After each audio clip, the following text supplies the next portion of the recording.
महिला हमारी सरकार के द्वारा यह ऐलान किया जा रहा है पेट्रोल और डीजल की कीमतें और अधिक आगे बढ़ने वाली हैं।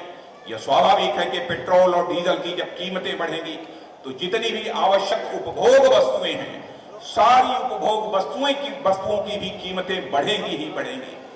महंगाई बिल्कुल काबू से बाहर हो चुकी है। कभी कहते हैं कि कुछ अंतरराष्ट्रीय कारण है, जिन अंतरराष्ट्रीय कारणों से महंगाई बढ़ रही है। फिर कहते हैं कि वैश्विक मंदी है, ग्लोबल रिसेशन के कारण महंगाई बढ़ी है।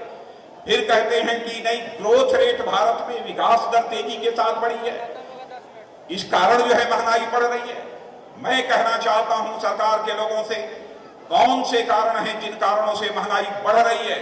यदि उन कारणों को आपने चिन्हित कर लिया है तो उन कारणों का निवारण करने की अथवा उनके प्रभाव को न्यूट्रलाइज करने की, उदासीन करने की कोशिश आपके द्वारा क्यों नहीं की जा रही है? यह काम करने से आपको कौन रोक रहा है? देश की जनता इस सवाल का तुमसे जवाब चाहती है, लेकिन इस सवाल का उनके पास कोई जवाब नहीं है।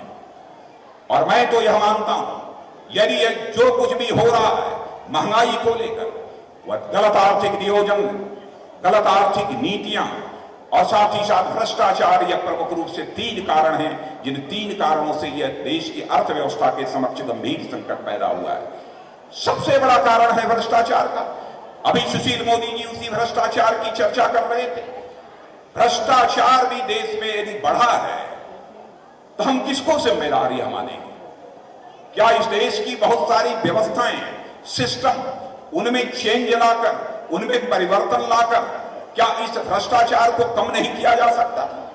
लेकिन सरकार के द्वारा जो प्रयत्न होना चाहिए, ऐसा कोई प्रयत्न नहीं किया गया है। जब यहां पर कुछ समाज के सक्रिय नेताओं ने जब अभियान प्रारंभ किया भ्रष्टाचार के खिलाफ,